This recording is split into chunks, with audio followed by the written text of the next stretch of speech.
नमस्कार।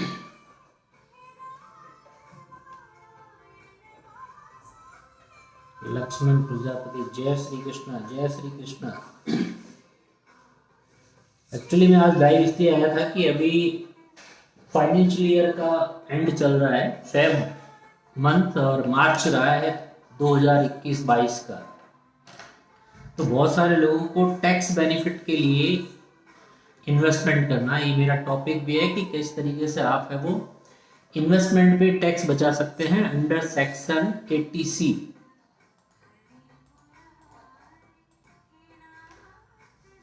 तो उसके लिए मेरे दिमाग में तो ये कम ही आता है टैक्स बेनिफिट वाला, क्योंकि मैं ज़्यादातर इनकम पे ध्यान देता हूँ।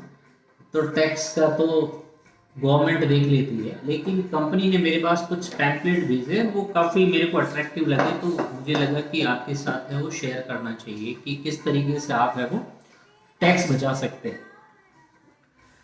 तो टैक्स 1.5 लाख रुपए तक का इन्वेस्टमेंट करके आप 1.5 लाख रुपए पे टैक्स है वो बचा सकते हैं। अब टैक्स बचाने के लिए क्या क्या है, एक तो है कि आप 5 साल का है वो एफडी करवा सकते हैं, एक है कि पीपीएफ के अंदर पैसा डाल सकते हैं जिसकी जो लॉकिंग पीरियड है वो करीबन 15 साल है। फिर एनएससी यानी नेशनल सेविंग सर्टिफिकेट है जो 5 साल के लिए है।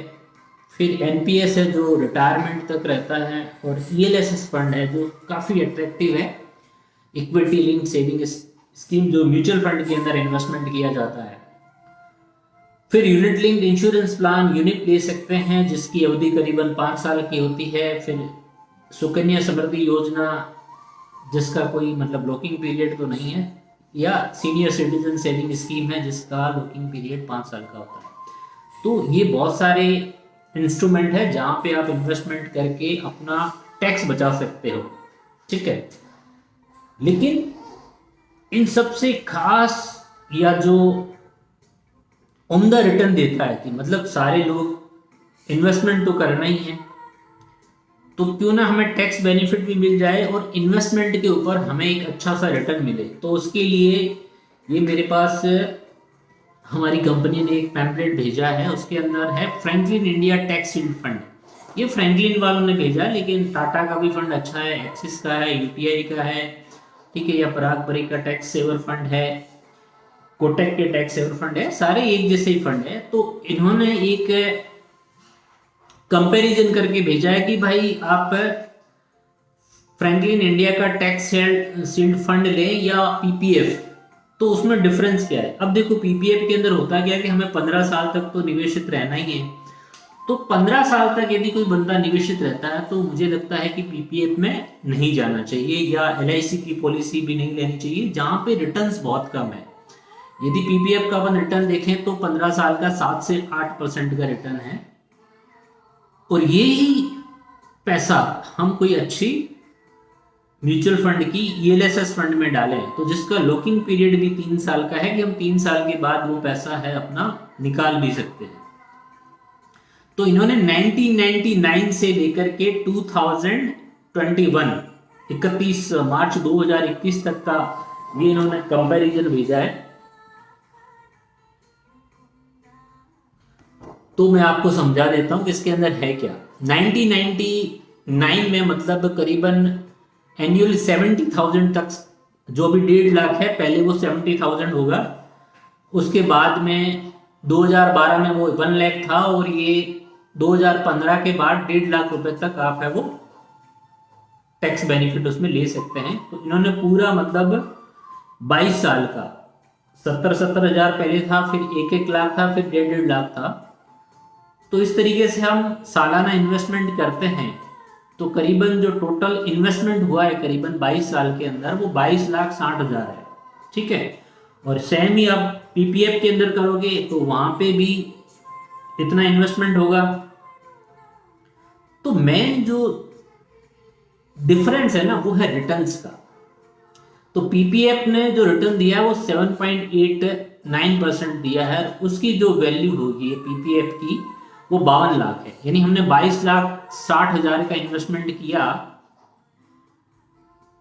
और उसकी वैल्यू हो गई हमारी पीपीएफ में 52,60,000, और वही पैसा इस फ्रैंकलिन इंडिया के टैक्स शील्ड फंड में डाला तो उसकी वैल्यू हो गई 1,89,00,000। तो बहुत डिफरेंस है, क्योंकि इसका वैसे रेट ऑफ इंटरेस्ट भी 18% है और पीपीएफ का करीबन 7.89 है। तो इतना डिफरेंस है, करीबन 1.25 करोड़ का डिफरेंस है, और टाइम सब देते हैं। तो मेरे हिसाब से कि यदि आपको 10 साल का नजरिया है और आपको इन्वेस्टमेंट पे अपना टैक्स बचाना है, तो ईएलएसएस स्कीम बेस्ट है। आप एक साथ 1.5 लाख रुपए डाल सकते हैं यदि आप साल के आखिर के अंदर हैं, ठीक है। लेकिन आप इसी को ही म्यूचुअल फंड के अंदर एसआईपी करें कि भाई मुझे एक साथ नहीं करना, इसको सिस्टमेटिक इन्वेस्टमेंट प्लान के हिसाब से करना है। यदि आपको 1.5 लाख रुपए सालाना बचाना है तो मंथली जो एसआईपी होती है कितनी हो जाएगी,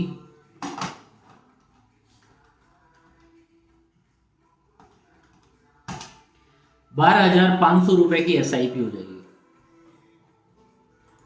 तो आप मंथली भी बचा सकते हो। तो मैं यहाँ पे 12,500 डाल देता हूँ। यदि मान लो किसी की उम्र है वो 30 साल है, तो बहुत ही कमाल का रिटर्न है वो इसके अंदर मिलता है।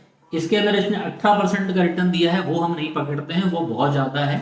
लेकिन हम एक एवरेज रिटर्न पकड़ते हैं जो करीबन मुझे लगता है कि अचीवेबल है, और वो है 12% सालाना, ठीक है। यदि हम 12,500 रुपये महीने का बचाएं तो साल के अंदर 1.5 लाख रुपए हो जाएगा, ठीक है। इन्वेस्टमेंट पीरियड मान लो किसी की उम्र 30 साल है और रिटायरमेंट तक ही वो ये फंड रखना चाहता है, तो 30 साल की मैं उम्र ले लेता हूं, तो 60वें साल में कितना मिलेगा सोचो। 45 लाख रुपए का इन्वेस्टमेंट होगा 30 साल में, और एक्सपेक्टेड अमाउंट मिलेगा 4.5 करोड़ रुपए। इतना तो गवर्नमेंट ही नहीं देती गवर्नमेंट एम्प्लॉय को रिटायरमेंट पे, जितना मतलब आप इसका बेनिफिट ले सकते हैं।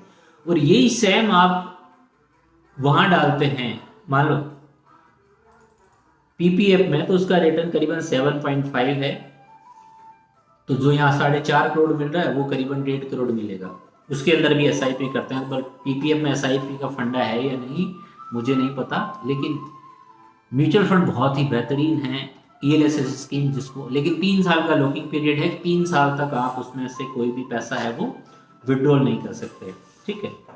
एक मेरे पास और पैम्पलेट आया है, बैलेंस फंड का है, जिसके अंदर मान लीजिए कि अभी किसी की उम्र 50 साल हो गई या 60 साल हो गई है और उसको हर महीने कुछ पैसा चाहिए, मतलब पेंशन की तरह, तो उसको एक मुश्त अमाउंट है वो निवेश कर सकते हैं।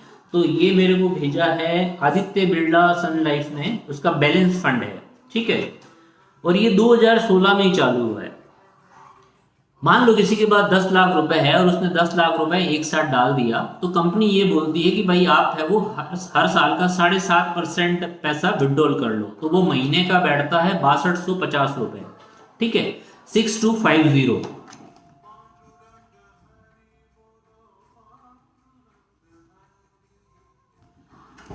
तो यानी 10 लाख पे आपको हर महीने आपके अकाउंट के अंदर 6,250 रुपए आ जाएंगे, ठीक है। तो इसकी खास बात क्या है कि 10 लाख रुपए डाला और हर महीने 6,250 आपके अकाउंट में आते गए, तो इस तरीके से टोटल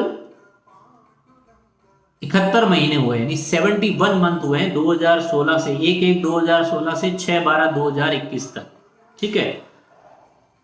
तो 4,42,000 रुपए आपको आ चुके हैं। और अभी भी उस फंड की वैल्यू, मतलब एक साथ उसको विड्रॉल करना है तो उसकी करीबन वैल्यू 12,66,000 पड़ी है। मतलब 4 लाख 4.5 लाख ले लिया, 10 लाख इन्वेस्टमेंट किया था, लेकिन अभी मान लो एक साथ विड्रॉल करना है तो 12,66,000 रुपए उसको और मिल जाते हैं, यानी करीबन 16 लाख रुपए 71 मंथ में, ठीक है। तो ये उनके लिए है जिनको मतलब पेंशन टाइप है वो फंड हर महीने चाहिए। तो आदित्य बिरला सन लाइफ का ये बैलेंस एडवांटेज फंड है, स्टेबल ही है, बैलेंस्ड है, मार्केट ऊपर नीचे जाए तो ऑटोमेटिक ही है वो बैलेंस होता रहता है।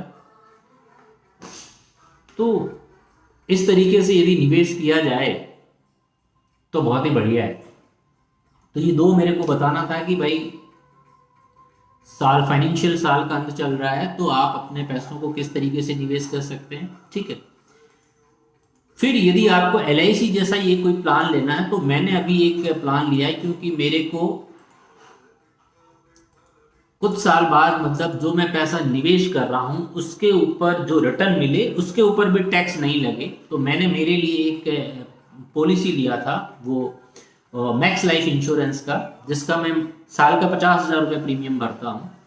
12 साल तक प्रीमियम भरना है, 6 लाख रुपए, और 14 साल तक रिस्क कवर है। मतलब कि मान लो मेरे को कुछ हो जाता है तो उतना रिस्क कवर रहेगा कि आपको करीबन 10 लाख का है, ठीक है।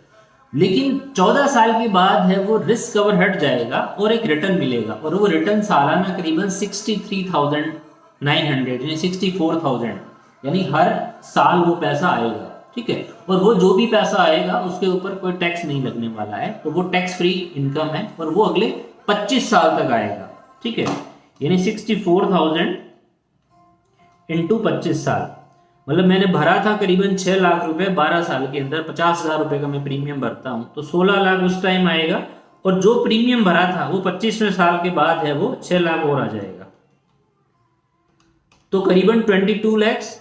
तो अब इसका बेनिफिट क्या है प्लान का, कि जो मैंने इन्वेस्टमेंट किया उसके ऊपर भी मेरे को टैक्स बेनिफिट मिल जाएगा, और जो भी पैसा मेरे को आने वाला है इन फ्यूचर वो पूरा टैक्स फ्री रहेगा। तो इस तरीके का इन्वेस्टमेंट प्लान भी है वो कर सकते हैं।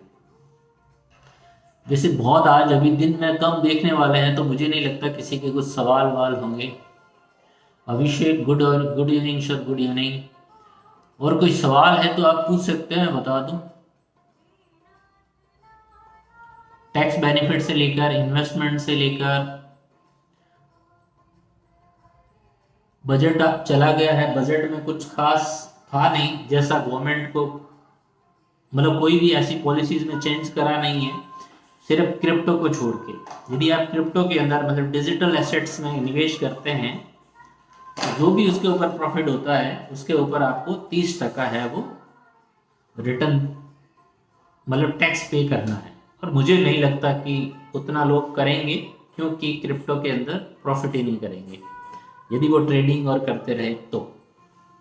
लेकिन लॉन्ग टर्म के लिए वो क्रिप्टो के लिए अच्छा है कि गवर्नमेंट मतलब उसको रिकग्नाइज कर रही है कि भाई इस तरीके की करेंसी या ये जो चल रहा है इसको हम है वो इग्नोर तो नहीं कर सकते, ठीक है। तो ये उससे साफ हो जाता है। तो बस आज के लिए इतना ही, ये बताना था मेरे को कि मैं कंप्यूटर के सामने बैठा था और मेरे पास एक कुरियर आया और देखा, तो मैंने सोचा कि आपके साथ शेयर कर लूं।